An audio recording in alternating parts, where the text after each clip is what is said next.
오늘 제 이야기를 시작하기 전에 여러분들께 질문을 하나 드리고 싶어요. 여러분들은 유서를 써보신 적이 있나요? 저도 고등학교 때쯤 첫 유서를 썼던 것 같아요. 일기를 매일 썼는데 맨 마지막에 늘 유서를 써놨어요. 제가 유서를 써놨던 이유는 막상 자살을 해야겠다는 용기가 생겼을 때 나 유서를 안 써놨는데? 나 아직 남기고 싶은 말들이 있는데? 라고 망설이고 싶지 않은 거예요. 그래서 그런 마음이 생겼을 때 언제든 용기를 내서 실행할 수 있도록 늘 유서를 준비해 놨습니다. 이 마지막 유서를 쓴 이후에 정말 많은 것들이 바뀌었어요. 저는 더 이상 종이에 일기를 쓰지 않고 컴퓨터에 일기를 쓰고요. 다행히 이 일기장에는 유서가 없습니다. 그 시간 동안 무엇이 바뀌었고 얼마나 괜찮아졌는지 혹은 여전히 괜찮지 않은지를 여러분들께 말씀드리려고 해요. 저는 여전히 문제가 있고요. 문제가 있어도 괜찮다고 말씀을 드리고 싶어요. 저는 늘 정신건강을 관리하면서 살아가는 작가 서늘한 여름밤입니다.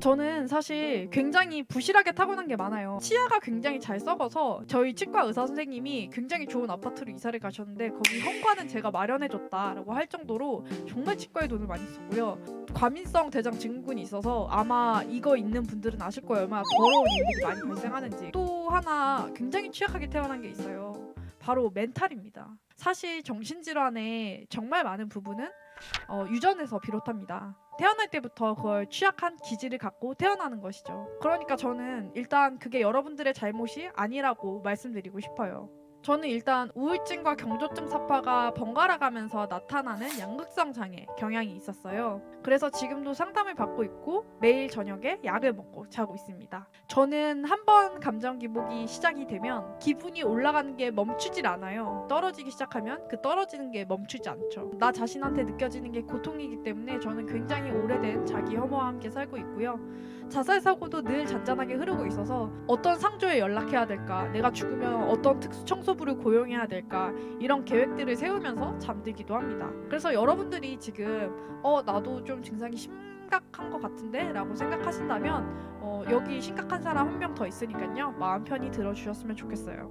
저는 이 마음을 늘 그림일기로 표현을 해요. 제 마음의 빛들, 제 마음의 어둠들을 잘 관찰해 보려고 하고 있어요. 제가 어쩌다 그림일기를 그리게 됐냐면요. 성인들의 아름다운 서사는 퇴사와 함께 시작합니다.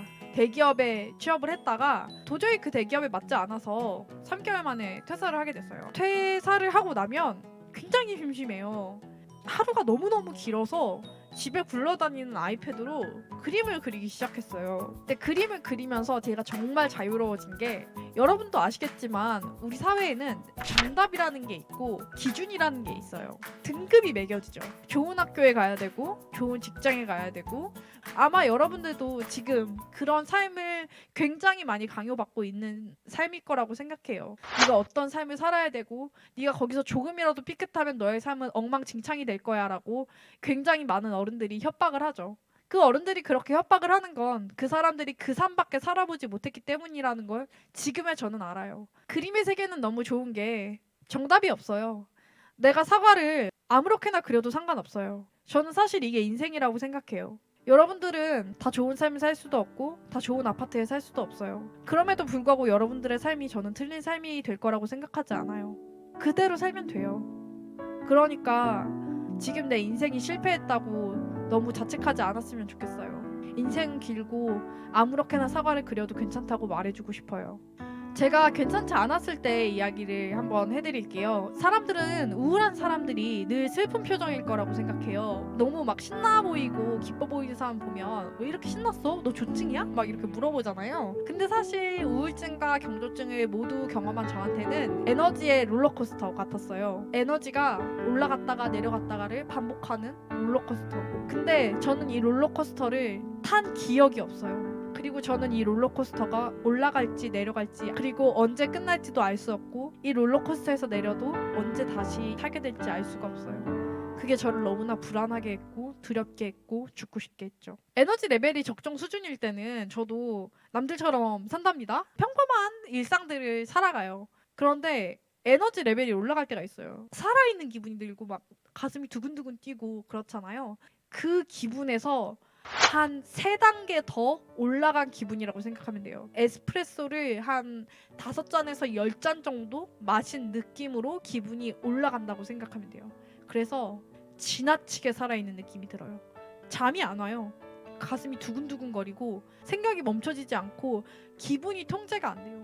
내가 좋을 때는 막 갑자기 자지러지듯 좋았다가 짜증날 때는 너무 짜증이 나서 막 집에 있는 옷장을 다 엎은 적도 있어요. 사람들이 봤을 때 쟤 미친 거 아니야? 라는 행동들을 굉장히 많이 했었죠. 그런데 문제는 이렇게 에너지가 많이 있을 때 일을 많이 할 수 있을 것처럼 느껴지기도 해요. 그래서 실제로 일을 많이 벌이기도 하고 내가 막 모든 걸 할 수 있을 것 같고, 이렇게 에너지가 완전히 올라가서 다 타고 난 다음에는 당연히 우울증의 시기가 옵니다. 너무 귀찮고 사람들이 연락하는 것도 받고 싶지 않아요. 책도 읽지 않고 집도 안 치워요. 일반적인 사람들이 보기에는 굉장히 한심해 보여요. 그냥 게을러 보여요. 왜냐하면 며칠 전에만 봤을 때도 에너지가 넘쳐서 뭐든 할 수 있을 것 같은 사람이 갑자기 소파에 쓰러져서 아무것도 안 하는 걸 보면 이해가 가지 않고 한심하게 느껴지죠. 사실 우울증 상태가 되면 살아있을 기운이 남아있지가 않아요. 사람들은 죽음을 선택하는 사람들이 굉장히 어리석거나 미쳐서 죽음을 선택한다고 생각해요. 근데 그렇지 않아요. 그거 말고는 다른 선택지가 없다고 생각하기 때문에 죽음을 선택하는 거예요. 고통에서 벗어날 수 있는 나름의 합리적인 방법을 선택하는 거죠. 근데 제가 이런 상황이었을 때 저를 정말 힘들게 했던 말이 있어요. 지금이 제일 좋을 때야. 저는 이 얘기를 듣고 정말 죽어야겠다고 생각했어요. 왜냐하면 내 인생에서 제일 좋을 때가 이따위라고? 그러면 도대체 앞으로 남은 인생은 어떨 거라는 거지? 라는 생각이 들었거든요. 근데 여러분, 정말 다행히도 여러분들의 인생에 제일 좋을 때는 지금이 아니에요. 15살부터 25살까지는 정신병이 발병하기 제일 쉬운 시기예요. 그렇기 때문에 여러분들은 지금 힘들다면 분명히 나중에 나아질 수 있다는 거, 고통을 관리할 수 있는 능력이 생긴다는 걸 잊지 않으셨으면 좋겠어요. 정신질환이 갑자기 발생하지 않아요. 정말 가랑비에 옷 젖듯이 나빠져요. 지금 내가 괜찮더라도 나중에 내가 우울증에 걸릴 수 있기 때문에 오늘 하는 이야기들을 좀 잘 기억해 두셨으면 좋겠어요. 일단 우울증이 뭔지 좀 이해를 해봅시다. 우리나라처럼 감정을 억압하는 나라에서는 이 우울증이 감정적으로 나타나기보다는 신체적인 증상으로 나타날 때가 많아요. 우울증은 에너지가 굉장히 떨어지는 질병이에요. 가장 정확하게 우울증을 확인할 수 있는 질문 중에 하나는 직접적으로 물어보세요. 너 지금 우울해? 너 지금 자살에 대해서 생각하고 있어? 자살에 대해서 물어보면 내 질문 때문에 자살할 생각이 생기는 거 아닐까? 라는 그런 두려움이 있어요. 사실 직접적으로 물어봐도 자살에 대한 사고가 더 촉발되지는 않는다는 연구 결과들이 있습니다. 그래서 많은 자살 예방 기관에서는 우울하거나 평소와 달라 보이는 친구한테 직접적으로 물어볼 것을 권고하고 있어요. 잠이 안 오는 것도 대표적인 증상이에요. 수면은 정신건강의 기본이거든요. 정말 불면이 너무너무 괴로운 일인데 아주 많은 학생들이 간과하는 경향이 있고, 또 우리나라 고등학생들은 잠을 줄여서 공부를 하는 경우가 굉장히 많잖아요. 여러분, 충분한 수면을 취하시는 게 정말 정신건강에 중요하고요. 배가 고프거나 혹은 배가 안 고프거나 내가 다이어트를 하고 있지 않은데도 체중의 5%에서 10%가 한 달 사이에 바뀌었다라고 하시면 좀 체크를 해보셔야 돼요. 스트레스 받으니까 먹는 거야 라고 생각하실 수도 있겠지만 이게 우울증의 증상일 수 있어요. 화를 못 참는 거. 청소년 같은 경우에 우울함보다는 분노로 나타나는 경우가 굉장히 많아요. 원래도 조금 감정 기복이 있긴 했는데 너무 화를 자주 낸다 라고 하면 그냥 사춘기려니 스트레스 받은 거려니 이렇게 생각하지 마시고 진지하게 한번 이야기를 해보셨으면 좋겠어요. 감정을 억누르는 집안에서 사는 아이들은 몸으로 나타나는 경우가 굉장히 많아요. 아파서 학교를 못 가겠대. 그래서 병원을 데리고 다니는데 증상이 없대. 그냥 스트레스 많이 받아서 그런 거라고 하는 경우가 되게 많거든요. 이런 증상들이 다 같이 나타나고 있다면은 우울증을 한번 심각하게 의심을 해보셔야 되고요. 두 번째는 내가 재밌는 게 없어져요. 에너지가 없으니까. 원래 내가 아무리 바빠도 BTS는 내가 무조건 챙겨봤어. 근데 더 이상 재미가 없어. 아무 신경이 안 써져. 친구들을 좋아하는 사람인데 연락 받기가 귀찮아지고 카톡도 안 읽고 이러면 이 친구가 괜찮은지 조금 물어봐 주세요. 그리고 우울하면 모든 일에 관심이 없어져요. 굉장히 중요한 일이 일어났는데 친구가 뭐 어쩌라는 거지?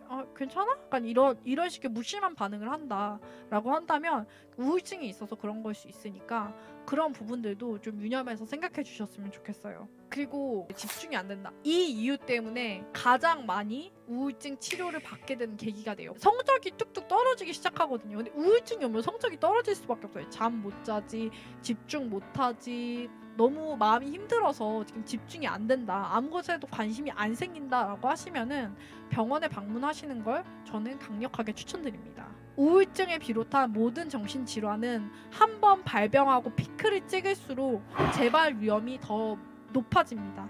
그래서 처음 발생했을 때 제대로 치료를 하는 게 제일 중요해요. 오늘 들은 증상들을 잘 기억해 두셨다가 내가 이런 증상들이 좀 나타나는 것 같다, 우울한 기분이 노력을 해도 나아지지 않는다라고 하시면은 반드시 전문가를 찾아가셔서 약을 드시고 치료를 받으시는 게 내 인생의 난이도를 낮출 수 있는 좋은 방법입니다. 근데 우울증과 우울한 기분의 차이가 뭔지 궁금하신 분들도 계실 거예요. 이게 보통 사람들의 기분이에요. 좋을 때도 있고 나쁠 때도 있고, 아주 크게 실패하거나 중요한 사람을 상실하거나 이러면 쑥 우울해지죠. 근데 그 우울이 그렇게 오래가지 않아요. 가족을 상실했다라고 한다면 한 대부분의 경우에는 1주에서 2주 사이에 나아지는 경우가 많고요. 내가 기분을 좋게 하려는 노력들을 했을 때 기분이 다시 좋아져요. 이거는 정상적인 우울감이에요. 근데 그런 노력들로도 기분이 나아지지 않고 2주 이상, 그러니까 보통 2주에 사람들이 알아차리는 경우는 정말 드물고요. 2주는 진단 기준이고요.